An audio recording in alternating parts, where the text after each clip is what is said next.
Good morning बंधुरा चिड़े भाजा आज के खावा बस चिड़े भाजा एक चीनी दिए गोलमरिच किछु दिए वो निजे ओट्स खाচ্ছে और चिड़े भाजा और चा खाওয়াবে। गुड मॉर्निंग সবাইকে ভালো থেকো সুস্থ থেকো। আজকে তো একদম পানি পুরো একদম কড়া রোদ যাকে বলে পানি দিয়ে পুরো। চলো টিফিন দিয়ে আজকে শুরু হলো। বাজে এখন 10:35। টিফিন তো খাওয়া গেছে, রান্না চাপিয়ে দিলাম। আজকে মাটনটা আছে, ওটা খেতে হবে। আজকে আর মাছ টাছ কিছু করবো না। আর এখানে ডাল চাপিয়ে দিলাম, মটর ডাল টমেটো দিয়ে। আর উচ্ছে চাপড়ি করবো। এখানে আজকে অনেক দিন পর মেশিন চালালাম। কিছু জামা কাপড় জমে ছিল, সেগুলো রেখে দিয়েছিলাম যে রোদ উঠুক তারপরে কাচবো। ওই ভেতরেই মেশিনের ভেতরেই ছিল, তো এগুলো আজকে কাচতে দিয়ে দিলাম। ভালো রোদ আছে, না হলো রোদ তো থাকবে না যখন মেলবো, কেন বারান্দায় তো রোদ চলে যায়, কিন্তু হাওয়ায় শুকিয়ে তো যাবে। আর তোমাদের একটা খবর দিয়ে দিই, তোমাদের বলা হয়নি, এ আবার যাচ্ছে ব্যাঙ্গালোর এক সপ্তাহের জন্য। কবে যাচ্ছে না? 7 তারিখে যাবো। মেয়েটার জন্য এবার তাল খুঁজছিলাম, তাল নেই বাজারে। আমি তো তালের জন্য যাচ্ছি। তালের বড়া, তালের ইয়ে সবই হচ্ছে। আমি তো খেয়েছি, আজকে তাল নেই, কালকে হয়তো বেরোবে আবার। এসব নিয়ে যাবো কিছু খাবার দাবার। ওর জন্য আমরা খাই একলা একলা, ভালো লাগে না। মাছ টাছ, ইলিশ মাছ টাছ ওখানে মানে প্রচুর। আমি যখন গেছিলাম তখন 2200 টাকার ইলিশ মাছ বলছিল। তা সৌমি না করলে বলে না এত ইয়ে লাগবে না। তারপর আমরা ভাবলাম দুজনের জন্য আর কি এত দামি ইলিশ মাছ কিনে এখন কি করবো। তাই ও বললো আমি যাই একটু ঘুরেও আসি ব্যাঙ্গালোরে, আর হচ্ছে এইসব জিনিসপত্রগুলো একটু নিয়ে যাই টুক করে। এক সপ্তাহে 10 তারিখে আবার চলে আসবে।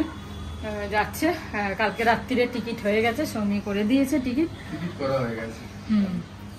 তো চলো যাচ্ছে, ততদিন আমি এখানে থাকবো। আর ওয়েদারটা তো ভালোই হয়ে গেল, বেশ মজাদার হয়ে গেল। আর তোমাদের দেখাই, কালকে যে জিনিসগুলো এনেছিলাম তার মধ্যে শাড়িটা আর ওইটা ফেরত দিয়ে দিলাম, তোমাদের দেখাই চলো। তো শাড়িটা আর সৌমির যে কুর্তিটা বলেছিলাম, সৌমিকে রাত্রিরে দেখালাম। ও বললো না এটা নেবো না, এটা ভালো লাগছে না। তাও এখন মানা করলো, বললো আমি যখন যাব তখন দেখে নেবো, এখন আর কিনো না। তো মানা ওই দুটো ফেরত দিয়ে দিলাম। তো এগুলো ভীষণ কুচকে যায়, দেখো আয়রন করে করে করতে হবে। তো এই দুটোই রাখলাম আমি। সৌমি বলছে একই জিনিস আগেও দুটো নিয়েছো, এখনও দুটো। আমি বললাম যে একটু কালার আলাদা, দেখতে ভালো লাগে, এগুলো পরলে খুব ভালো লাগে। আমার ভীষণ ভালো লাগছে, মানে ওই যে দুটো আছে না, একটা পিচ কালার একটা পিঙ্ক কালার, আর একদম পরলে খুব ভালো লাগে। আর সবথেকে বড় কথা খুব আরাম, এই কাপড়গুলো এত ভালো না, ভীষণ আরাম। তো সেই কারণে নিলাম।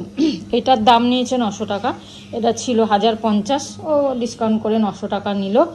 আর এটা 850 ছিল, 800। এই হচ্ছে ব্যাপারে, এই দুটো নিলাম কুর্তি।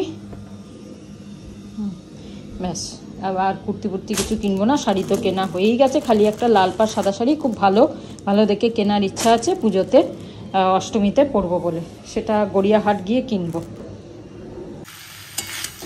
আজকে আবার এই আলু পটল পেঁয়াজ দিয়ে একটা, যেটা চচ্চড়ি হয় না, ভাত দিয়েও খেতে ভালো লাগে, পান্তা ভাত দিয়ে, ওইটা করে রাখছি। এটা রাত্রির জন্য করছি।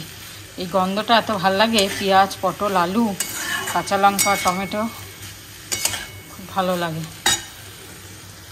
12টা বেজে গেল, রান্নার শেষের দিকে। আজকে আনিয়েছি চাল কুমড়ো।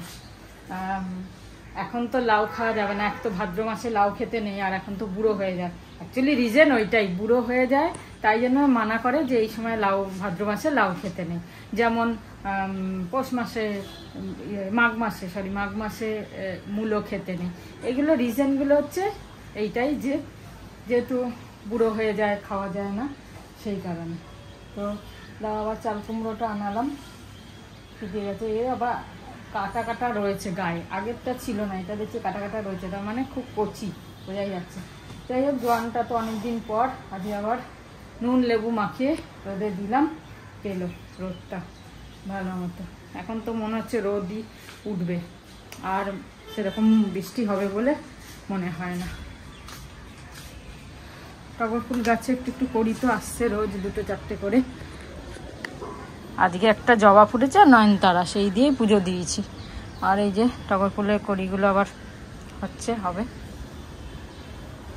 এই ভাদ্র মাসে রোদটা দেখে খুব ভালো লাগে, মনে হচ্ছে সব জামা কাপড় টেনে বার করে একটা ড্যাম ড্যাম গন্ধ হয়ে যায় না কিরকম। যতই কেচে রাখি না কেন তাও যেন কিরকম। আর বিশেষ করে কাপড়, দেওয়ালের যে কাপড়গুলো হয় সেগুলোর মধ্যে যা জামা কাপড় থাকে সেগুলো বেশি ড্যাম্পের গন্ধ বেরোয়। কিন্তু দিতেও তো ভয় লাগে, কখন হুড়মুড় করে বৃষ্টি আসবে। ওই গেল বছর যেমন দিয়েছিলাম লাস্টের দিকে, ওরকম দিতে হবে পুজোর আগে আগে দিয়ে, তখন বৃষ্টিটা অতটা থাকে না। এখন তো আবার কোনো ঠিক নেই, কখন আবার নেমে যাবে বৃষ্টি, সব দিয়ে ব্যাস তারপরে আবার আর হুড়মুড় করে নামবে। এখন নামলে আর আস্তে ধীরে নামবে না, এখন হুড়মুড় করে নামবে। যাই হোক, কাজগুলো আস্তে আস্তে দেখছি ভালো হচ্ছে। সবে তো 1 সপ্তাহ হলো, কাল মঙ্গলবার গেছে, তার আগের মঙ্গলবার লাগানো হয়েছিল। আস্তে আস্তে হবে। এই নেক্সট মঙ্গলবারে আসবে মালি দাদা, তখন আবার জিজ্ঞাসা করব যে ঠিক হচ্ছে কিনা, সব কিছু হবে কিনা। একটু ফুলগুলো তাড়াতাড়ি চাই, যত তাড়াতাড়ি ফুল হবে পুজো দিতে বেশ ভালো লাগে।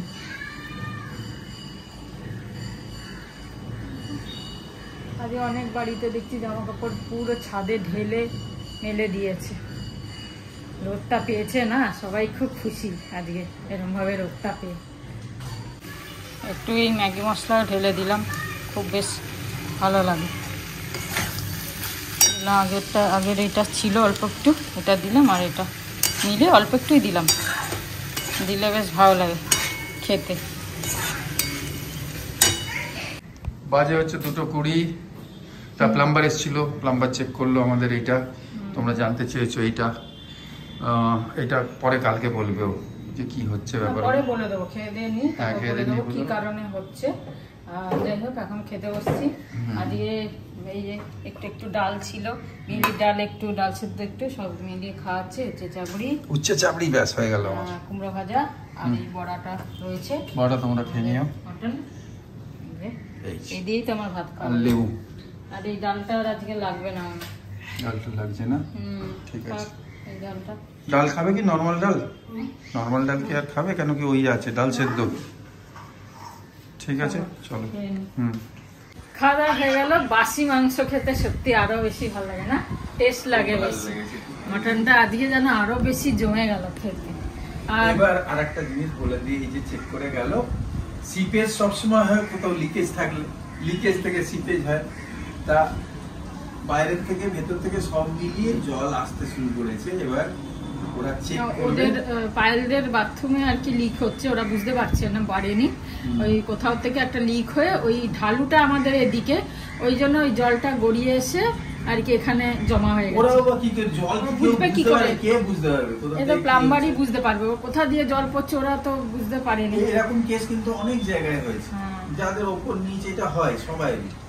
হ্যাঁ, মেইনলি বাথরুম থেকেই অ্যাকচুয়ালি হয় না, বাথরুম থেকে হয়, কোনো না অনেক সময় জানলা থেকে হয়, কোনো সময় এক্সস্ট থেকে হয়, এক্সস্টের ভিতর থেকে হয়, অনেক অনেক ভাবে হয়। তা দেখা যাক, ট্রিটমেন্ট হবে। কালকে আসবে, এসে ঠিকঠাক করবে। উপরে ওদেরই করবে, আমাদের তো কিছু করার নেই, ওদের ঘরটাই করবে। বলে দিল সঙ্গে সঙ্গে করাও দাদা, ওকে বললো দাদা করো যা করার, সঙ্গে সঙ্গে বললো কালকে এসে করবে, শুরু করবে। মানে চলো, ঠিক হয়ে যাবে। কমসে কম বোঝাও গেল যে কি কারণে হচ্ছে। মানে একটা মানে বাথরুমের নিচে হচ্ছে না, আর হল রুমে হচ্ছে, এই রান্নাঘরের উপরটা হচ্ছে, তো এটা বোঝা যাচ্ছে না না কোথা থেকে কি করে হচ্ছে। ওরাই বোঝে, যারা এরা ওরাই বুঝবে, সারাদিন এইসব নিয়ে ঘাটে তো। হ্যাঁ, ঠিক আছে, চলো, হয়ে গেল। আমি যাব এখন পার্লার, একটুখানি 10 মিনিট 15 মিনিট পরে পার্লার যাব, একটু স্পা করব। চুলটা খুব রাফ হয়ে গেছে, আবার 2-2.5 মাস হয়ে গেছে সেই কাশ্মীর যাওয়ার আগে করেছিলাম। তো ভাবলাম আরেকবার স্পা করে নিই, তার জন্য যে শ্যাম্পু করিনি, আমি স্পাটা করে আসি, আবার পুজোর আগে দিয়ে করবো। আমিও স্পা, আমার চুল চোখের মধ্যে এসে যাচ্ছে, চুল আমার এত বেশি হয়ে গেছে না, এখানে চলে আসে, বন মানুষ হয়ে গেছে। আমি স্পা করবো এরপরে, একসঙ্গে গেলে তো স্পা করলে দেখা গেলো তো পারবো, চুল আরো উঠে গেল।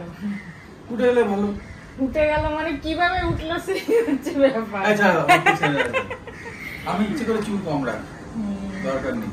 মেনটেন করতে অসুবিধা না বডি ওয়েট সুগার কমাচ্ছে তো চুল কেন বেশি রাখবে চুলে তো বডি ওয়েট হবে চুলে ঘাম হবে তারপরে ঠান্ডা লাগবে তাই জন্য ওরগুলো আমি বলে দিলাম। হাই গুড ইভিনিং 7টা বাজে। আজকে আবার আমরা এলাম চা নিয়ে। আর কি এটা ওটসের বিস্কুট না কি জানি না, ক্যান্টিন থেকে আনা। যাই হোক আজকে চা এই খাবো আমরা।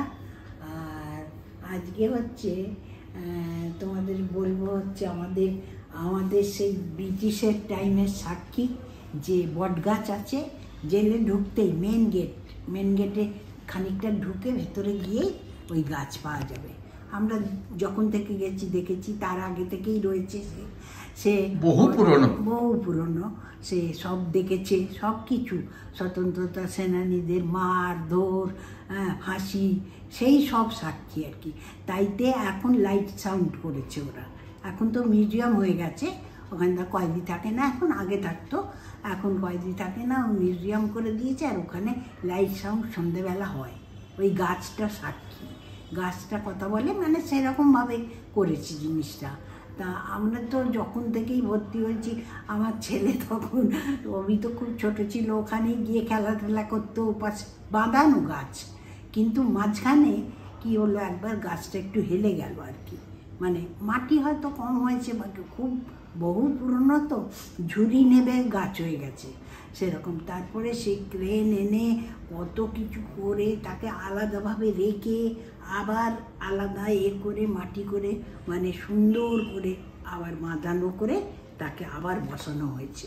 মানে ও জিনিস তো করার না, আস্তে করে মাটি শুদ্ধ তুলে ক্রেন, মানে অনেক টাইম লেগেছে, একদিনে হয়নি। আমরা ছিলাম তখন, আমি ছিলাম। এখন নাড়াতে পারবে না, এখন অনেক বড়, এখন তো বিরাট হয়ে গেছে। আর ওসব জিনিস তো বড়ই হতে থাকবে চিরদিন। তা ওইটাই ছোটোবেলায় ইন্দোনেশিয়ার সব বোট আসতো, ধরতো, আমরা দেখেছি, থাকতো। ওবি কী করতো, ওপরে যেত, 3 তলায় যেত, 3 তলায় গেলে ওদের দেখতে পেত, ও পাশে ইন্দোনেশিয়ার সব বন্ধ থাকতো, ওরা হাত নাড়াতো, ওদের বোট এসে যেত ভুল করে মানে চারিদিকে মাছ ধরে তো ওরা এরিয়া বুঝতে পারে না, তখন কোস্ট গার্ডদের ধরে ফেলে, ওদের ছোট ছোট বোট সব মাছ ধরা, সিপি, অনেক কিছু পাওয়া যায় ওদের ওখান থেকে। সেই সব বোটগুলো ধরা থাকে, তাদের কেস চলে, যতদিন কেস চলবে তারপর তো বোট দেবে, ততদিন সাজা এখানে থাকবে, খাওয়া দাওয়া। তা ও যেত, ও তো ছোটো, খুব ফর্সা, আর ওরাও খুব বেটে ফর্সা এরকম করে ওকে হাত নাড়াতো, কি সব ছুঁড়ে অনেক কিছু ক্রিম দিত আমাকে, কিছু ফরেনের জিনিস সব। তারপরে যারা বাইরে বেরিয়ে গেছিল ওর সঙ্গে দেখা করেছে, বাইরেও দেখা করেছে বেরিয়ে গিয়ে। সেই স্কুলের পাশে ওদের রাখতো, বাইরে ছেড়ে দেওয়ার পরে। আর একটা ব্যারাক মতন জন্য ছিল, কিছুদিন থাকবে, তারপর বোট ছাড়বে যখন, তখন ওরা আমাকে ওই পেন গুলো দিত, মানে ওই ইঙ্কের পেন, কি সব নাম ভুলে গেছি, কি সুন্দর, সোনার নিপ, সোনার নিপ হতো, অনেক কিছু দিত, মানে কর্নেস মিল্কের ডাব্বা, ভালো ভালো খাওয়ার জিনিস, ওদের যা স্টক আছে সব যা সেই সব জিনিস ওকে। তারপর চলে যেত, তারপর ওদের কেস টেস মিটে গেলে বোট ছাড়লে তারপর ওরা নিজেরা চলে যেত, মানে ছাড়ার পরই ব্যারাকে থাকতো, ব্যারাকে থাকার পর তারপর যেত। কি সব অবস্থা, কত কিছু দেখেছি, কত কিছু। ওরা খুব কিন্তু ভালোবাসত, খুব। ওরা ভালোবাসত। কত মার খায়। একদিন জেলার বলছি, তোরা এত মার খাস তবু আসে, বলে আমরা বুঝতে পারি না, এরিয়া বুঝতে পারি না, চলে আসে। ওই তো তুফান হয়, ওদের বোট এইদিকে চলে আসে, বোট আমাদের এরিয়ায় চলে এলেই তো চলে এলো, ধরে এদের বাস ভেতরে ঢুকিয়ে দেয়। অনেকবার একই মানুষ অনেকবার আসছে, তাই বলছে এরা। বলছে কি করব। ঠিক আছে, আজকে গাছের সম্বন্ধে বললাম। গাছটা তো সত্যি, গাছটা আমি ওখানে গিয়ে বসে থাকতাম, যতক্ষণ মায়ের রিলিভার না আসবে আমি বসে ওয়েট করতাম, ওখান থেকে পুরো রাস্তাটা দেখা যেত। কত পাখি, কত কিছু আছে গাছেতে, পুরনো গাছ, পুরনো গাছ। রাত্রিরে আমরা শুনতাম ক্যা ক্যা করছে পাখিগুলো, কেউ কেউ বলতো সাপ এসে বাচ্চাদের খেয়ে নেয়। না, আমি ওখানে নমস্কার করতাম ওইটাতে, তারপরে অনেক কিছু কথা বলতাম ছোটবেলায়, যেরকম বাচ্চারা বলে, পরীক্ষা পাস করিয়ে দাও, এই করিয়ে দাও আমাকে, এই সব যেরকম শুনতাম সবাই বলতে বলতো, আমি বলতাম এরকম, এই হালকা হালকা মনে আছে, সেরকম পুরো মনে নেই। খেলতো এখানে একটু। আচ্ছা ঠিক আছে, চা খাই, চা খেয়ে নি। তোমরা ভালো থেকো, সুস্থ থেকো। জয় গুরু, ওম সাইরাম। 9টা বেজে গেল, আমার রুটি করা হয়ে গেছে আজকে, তাতে রুটি করে নিলাম। তার কারণ হচ্ছে তাতে খেয়ে নেব, সে দুপুরে খেয়েছি আর কিছু খাইনি, খিদে খিদেও পাচ্ছে, আর তাড়াতাড়ি খেয়ে নেওয়া ভালো, আর কোনো কাজও নেই, সেই জন্য ভাবলাম তাতে খেয়ে নেবো। আয়রন আছে কিন্তু আজকে করতে ইচ্ছা করছে না, কিছু আয়রন করার আছে জামা কাপড়, সেগুলো হঠাৎ কিরকম একটা গরম পড়লো না আজকে, তো ইচ্ছা করছে না।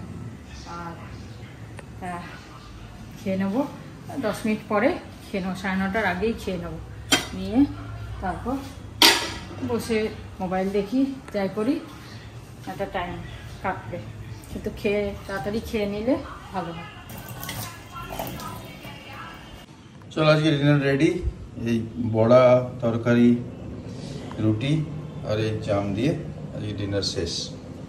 ঠিক আছে, তো একটুখানি পনির সেদিন বেঁচেছিল, ওইটা একটু একটু নিয়ে নিলাম, আর জ্যাম তো খাবো, জ্যাম তিনটে জ্যাম আছে, এগুলো একটু ওঠাতে হবে, সেই কারণে জ্যাম খাওয়া হচ্ছে। চলো খাই, আজ এই ব্লগটা শেষ করি। ভালো থেকো, সুস্থ থেকো, গুড নাইট, শুভরাত্রি, জয় গুরু, ওম সাইরাম, এন্ড ফাইনালি জয় হিন্দ। জয় হিন্দ।